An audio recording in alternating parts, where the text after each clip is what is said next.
It was supposed to be the biggest week of my career, a keynote speaker at a Paris business summit, drinks with CEOs I used to study in Forbes, my name on a velvet brochure in gold foil.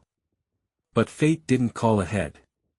It called at 3:17 p.m., Paris time, with a blocked number and a voice I'd memorized in sleep, saying just 6 words. I'm pregnant. It's not yours. The conference hall overlooked the Seine, glass walls catching reflections of a silver sky. I was shaking hands with the chairman of an investment firm when my phone buzzed. I excused myself, stepping into a quiet corner near the coffee station, and picked up without checking the ID. It was her. My wife. Hey, I said, trying to sound light. You caught me just before my panel. She didn't answer right away. I heard static, then her breathing. I'm leaving, she said. I sold the house. The Range Rover's gone too. I'm pregnant, and it's not yours. The line went quiet. I didn't yell. Didn't ask who. My chest burned, but I felt ice settle into my spine. How far along are you? I asked, calm as a surgeon. 8 weeks. So she'd known. She'd planned this. Sold the house without a word. Emptied out before I even noticed the door closing. I see, I said. That was it. I hung up. Not because I didn't care, because I knew I couldn't let her hear me bleed. Back in the hotel suite, I changed out of my tailored suit and into silence. My phone buzzed again, 2 missed calls from our shared financial advisor. That meant she'd already tried to access the joint account. I knew her patterns. I knew her moves. Within the hour, I'd frozen every joint account. Contacted my lawyer in New York. Scheduled an emergency hold on the title transfer of our home. Consulted a professional to understand what I was up against. While the Eiffel Tower lit up for the night and the city sang to tourists, I sat in front of my laptop in a dark room, no wine, no room service, just a strategy forming. She thought she'd won. She thought she'd outplayed me. She was wrong. By the time my plane touched down in JFK 3 days later, I had a full report from the PI. The man she left me for, let's call him Marcus, wasn't just a new flame. He was a professional grifter. A con artist with a trail of bankrupt ex-girlfriends, lawsuits, and small-town warrants stretching from Florida to Idaho. He had a type, women with trust funds, soft hearts, and too much access. And she, the woman I married 10 years ago in a ceremony that cost more than my first year in business, had become his latest asset. I wasn't going to play the fool she'd scripted. No threats. No angry texts. I'd let her think she'd succeeded, for a little while. Meanwhile, I built a new kind of war. I used our shared financial ties to protect my position and rerouted funds legally available to me, and rerouted every refund, payment, or dividend check she expected to see. Every click she made would echo back to an account already drying up. By the time she figured it out, I'd be a ghost. I didn't touch her out of spite. I did it because she turned our life into a game. And I never lose games. She thought she knew me. Not the man in cufflinks and tailored wool, not the man who grilled steaks on Sundays and kissed her forehead in the morning. That man was real, but he wasn't all I was. There was another version of me. The man I kept in reserve. The one who came out when business partners got slick or competitors thought I'd blink first. That man had teeth. And now, he had purpose. I didn't go home. Not right away. Instead, I checked into a private condo I kept under an LLC in Lower Manhattan, one of those emergency escape hatches every man in my line of work quietly maintains. A place no one, not even she, knew about. Floor-to-ceiling glass. Untraceable utilities. No photos on the walls. I called my lawyer, Franklin Dade, cold, Southern-born, Ivy League educated. The kind of man who wore pocket squares and filed restraining orders before lunch.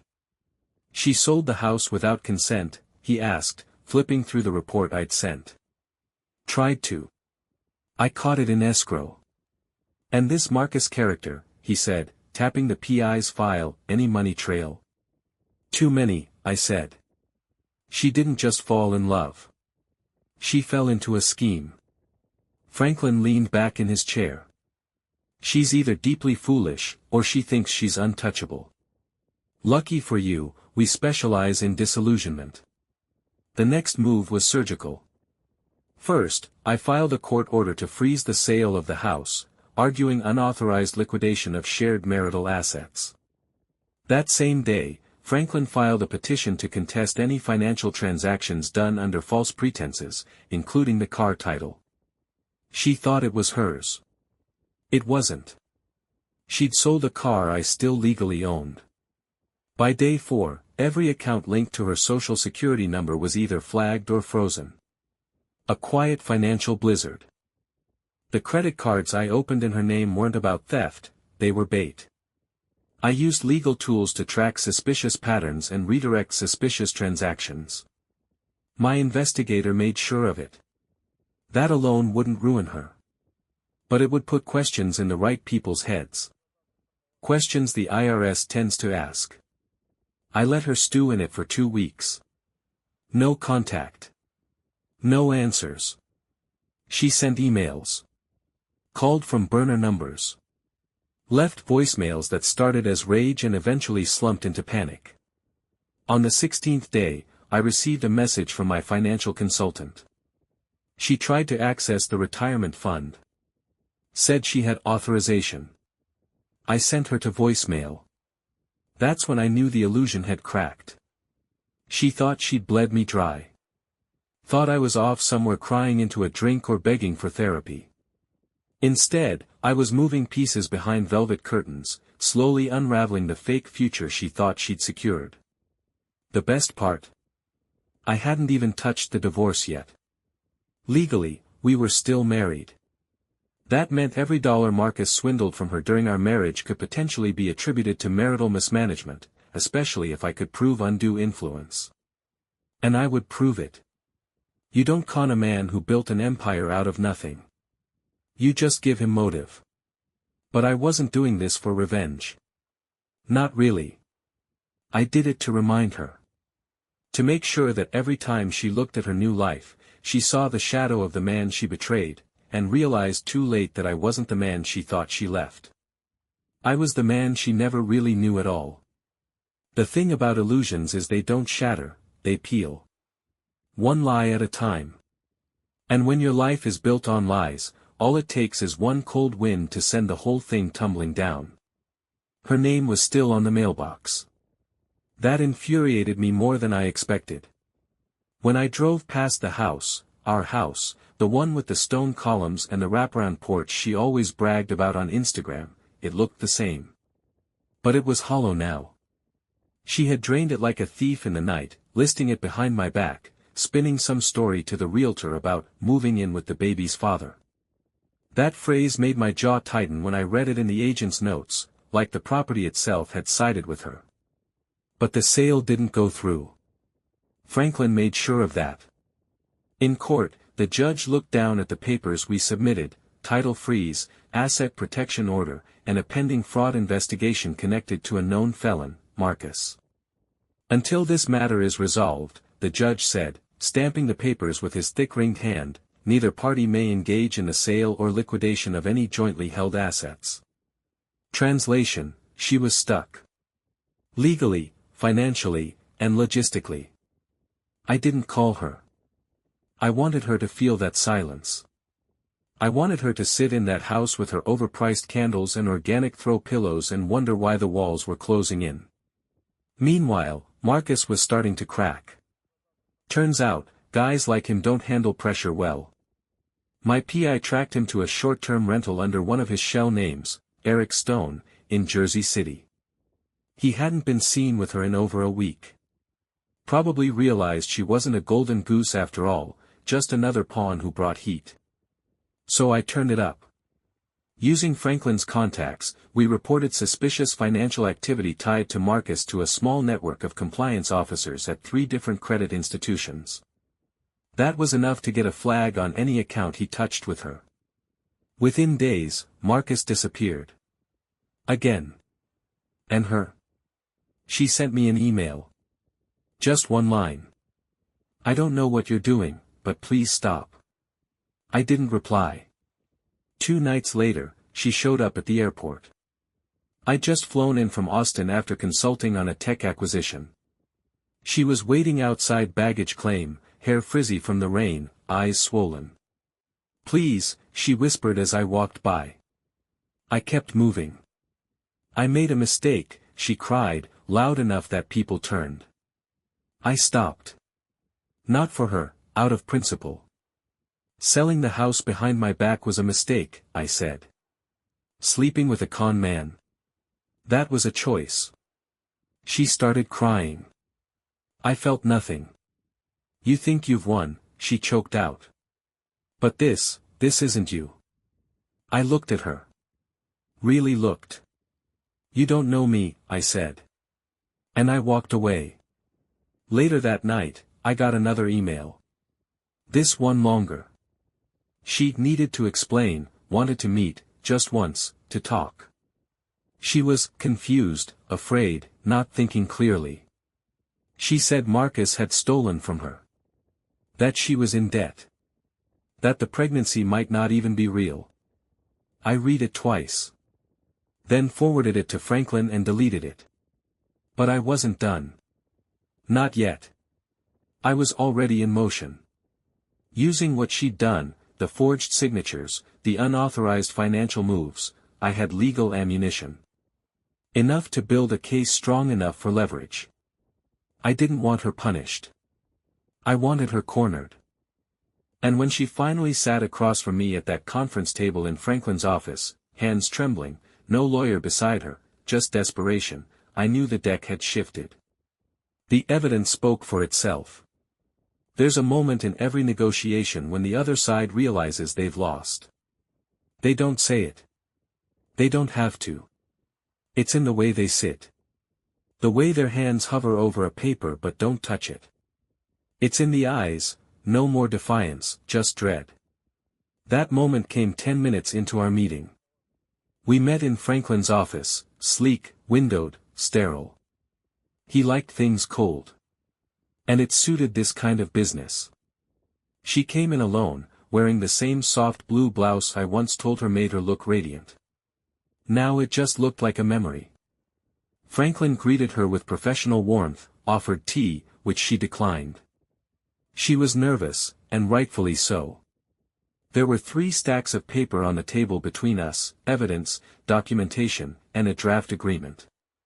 "You understand the implications of these documents?" Franklin asked, tapping one of the folders.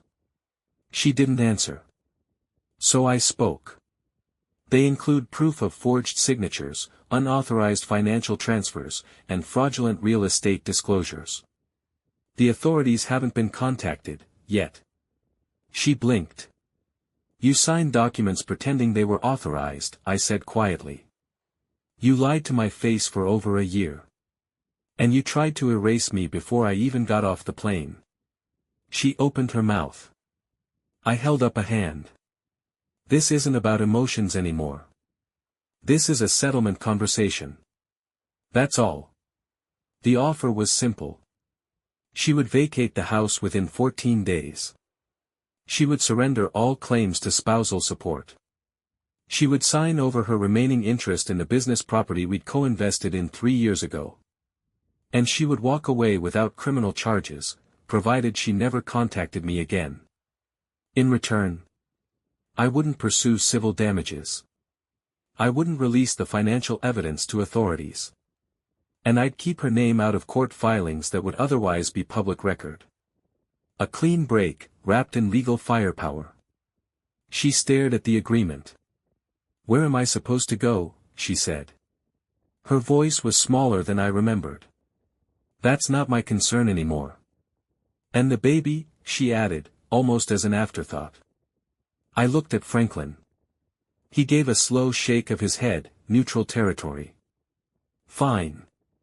I'll request a paternity test, I said. If the child is mine, I'll support it. If not, then this conversation is the last we'll ever have. She wiped at her face. It wasn't supposed to be like this. No, I said. It was supposed to be a life. Not a scam. After a long silence, she signed.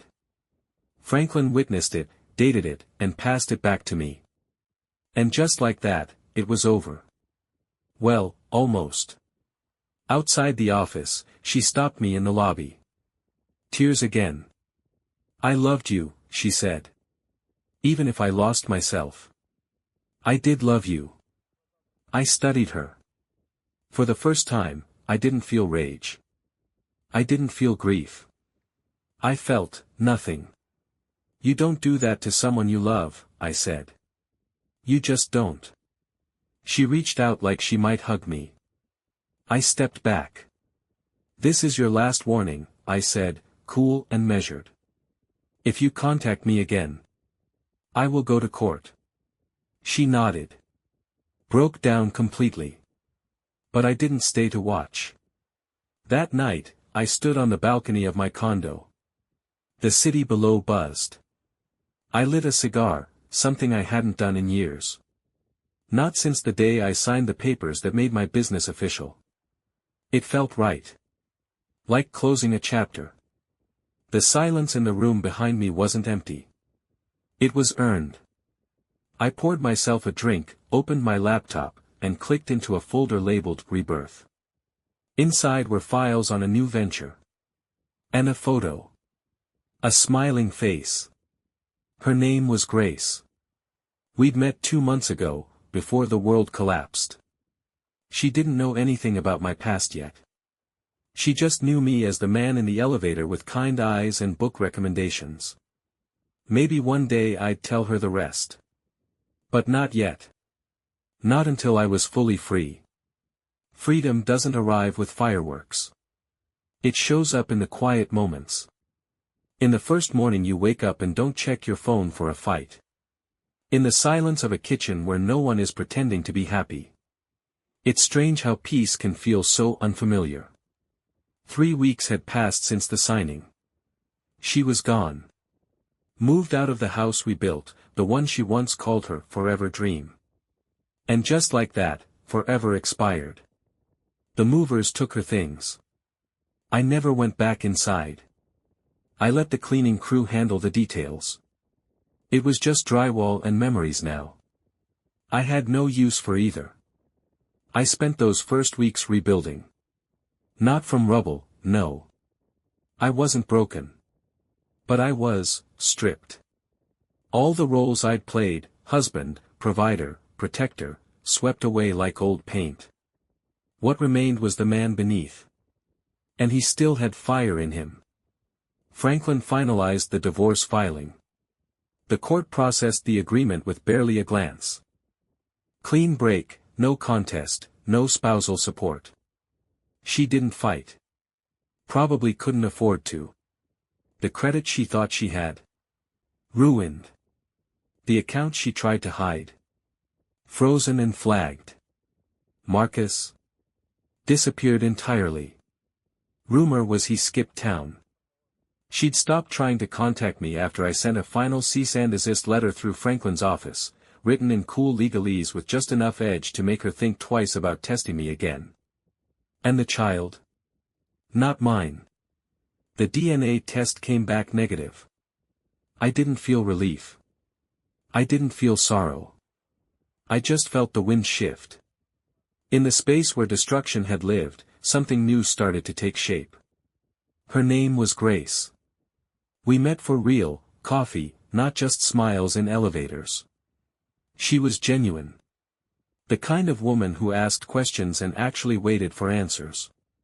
No games, no masks. I didn't tell her everything. Not yet. But she knew enough to understand I wasn't looking for a rebound, I was looking for peace. And she didn't try to fix me. She just showed up, soft and consistent. Like a lighthouse.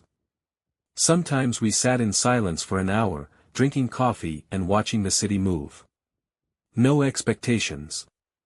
No scripts. She made me feel like I didn't have to perform anymore. And for a man like me, that's rare air. One night, I told her a version of the story. Not the courtroom version. Not the headlines. Just the truth. That's heavy, she said quietly. I nodded. I don't expect you to fix it. I wouldn't try, she replied, and smiled. But I respect how you handled it. That meant more than I expected. She didn't flinch. She didn't judge. She just listened. Meanwhile, my business was thriving. Sometimes pain does that, it sharpens the blade. I started speaking again at conferences, mentoring young founders, and investing with clarity I hadn't felt in years. My team said I seemed lighter. I wasn't sure if that was a compliment. But maybe they were right. Freedom has a way of straightening your posture. I still got the occasional letter from her. My ex. Always handwritten. Always signed with her maiden name now. Apologies, regrets, memories. I never opened them. Just dropped them in the drawer of my desk, next to the shredded dreams and old keys that didn't open anything anymore. Let her haunt the past. I was already living in the future. Freedom crept in slow. Not in a courtroom. Not with a signature. But in the quiet, unfamiliar stillness of my new apartment, bare walls, no echoes of old laughter, no scent of her perfume in the air. Just silence. The kind of silence that doesn't demand anything from you. That's how I knew I was finally alone. And I welcomed it. 3 weeks had passed since the day she signed everything away. No more emails. No voicemails. No teary attempts to justify the unjustifiable. She had moved out of the house, our house, and into whatever future she thought she was chasing. Marcus was long gone. My PI said he skipped town just before her accounts were flagged for fraud. Typical parasite.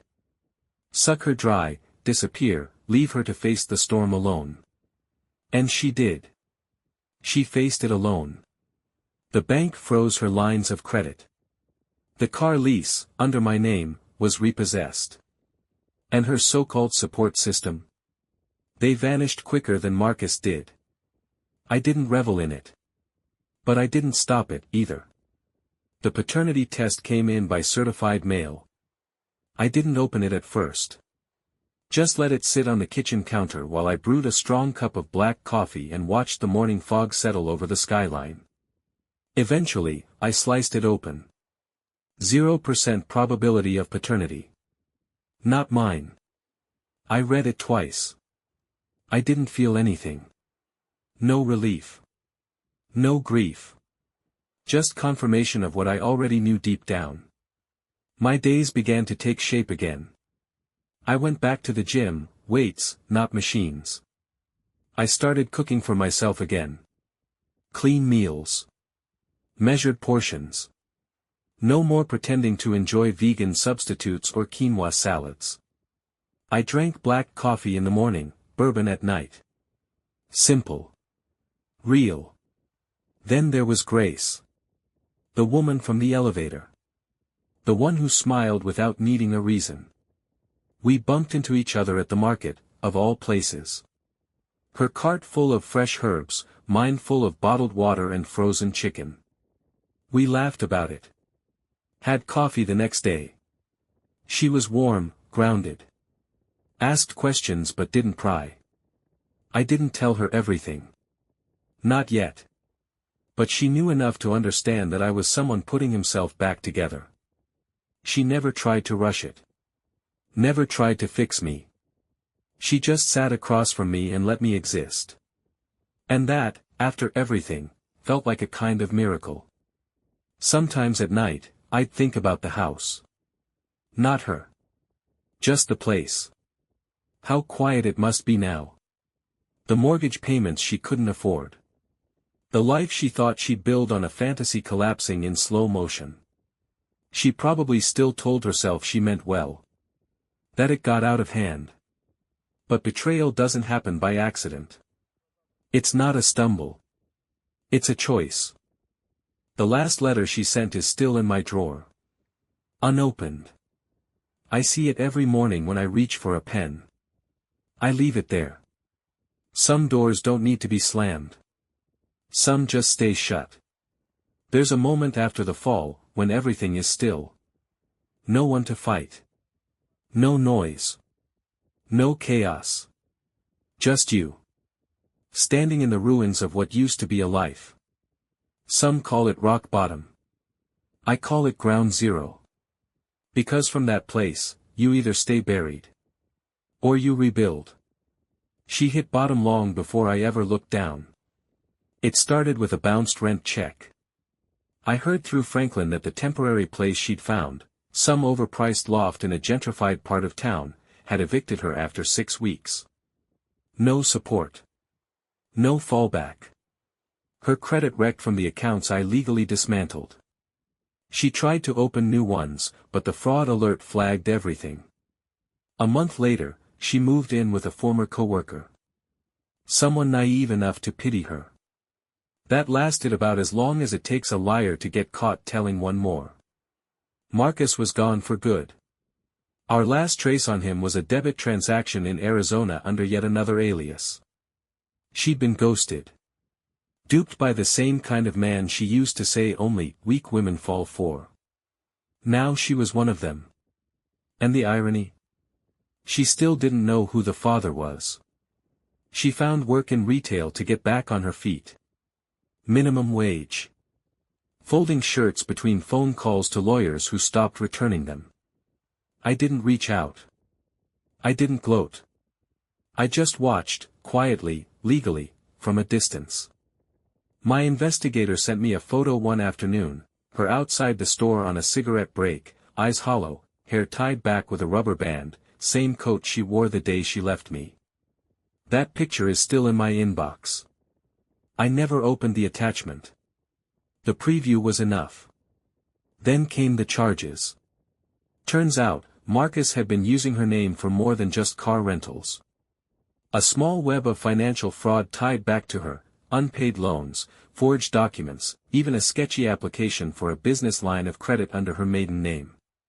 She was named as a cooperating party. But no one believed she was just a bystander. Franklin called me the day the court summons went out. She's in real trouble, he said. I didn't say anything. He added, if she contacts you, don't respond. If she drags you into this, I'll bury it before it reaches your mailbox. Thanks, I said. But I doubt she will. Because by now, she knew. I wasn't the man she could manipulate anymore. Meanwhile, I lived differently now. The condo wasn't permanent. Just a stopover.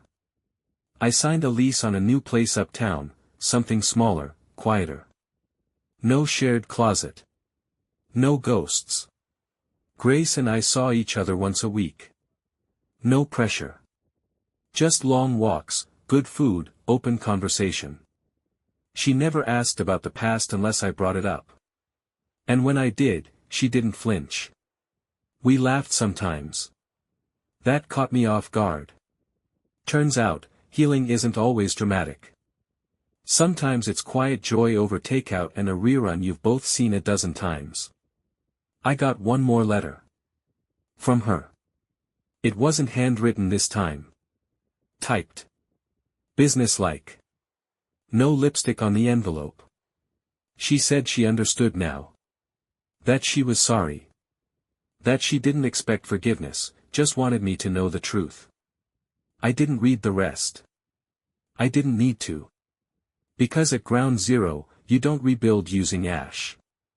You start fresh. From the foundation up. It was late fall. The kind of crisp New York evening where the sky turns copper right before dusk and the breeze carries the scent of wood smoke and closure. I stood on the balcony of my new apartment.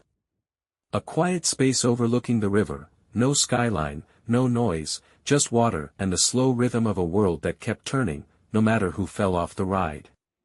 This wasn't a comeback. It was a return to self.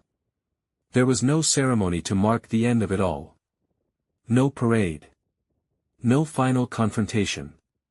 She faded the way false things do, loud in their collapse, silent in their absence. The last message she sent remained on my phone. I never replied. I didn't block her either. I just let her words sit in the corner of my digital life, a closed door in a house I no longer walked through. The truth was, I didn't hate her. Hate requires space in your soul. She no longer had a lease there. Grace stood behind me, barefoot, holding 2 mugs of coffee. The smell of cinnamon and roasted beans drifted through the cool air as she handed me one. Still like it black? She asked. With a little grit, I said. Keeps me honest. She leaned on the railing beside me, no makeup, hair pulled back. Real. Present. A woman who didn't just love the man I was, but respected the road that brought me here. We didn't talk much that night. We didn't have to. There's a language that only survivors speak. A shared understanding of pain, pride, and peace. She asked about the trial one last time, how it ended, what came of the fraud charges. She took a plea, I said. Probation. Restitution. And you? I'm good, I said. Better than good. I meant it. The revenge I'd crafted so carefully. It worked. But that wasn't what gave me peace. What gave me peace was knowing I never let her drag me down to her level. I never screamed. Never begged. I didn't smear her name or fight dirty. I let the facts do what fury never could. And the truth buried her deeper than any threat ever would. I thought about my children. One day, they might ask why things ended the way they did. Why their mother fell apart, why their father walked away and never looked back. When that time comes, I'll tell them. Because lies don't build homes. They burn them. And I couldn't let them grow up thinking that fire was warmth. The wind picked up, rustling the pages of the notebook Grace had left open on the table behind us. She was writing again. Memoir stuff. Not about me. Not yet. But I told her when she was ready, she could ask. Because I'm no longer ashamed of what happened. You don't survive betrayal by pretending it never happened. You survive it by looking it in the eye and saying, you don't own me. The mug in my hand was nearly empty. The city behind us kept humming along, oblivious, as always. And me? I smiled. Not because I won. But because I endured. Because I healed. Because I started again, this time, with the right person beside me, and no ghosts in my bed.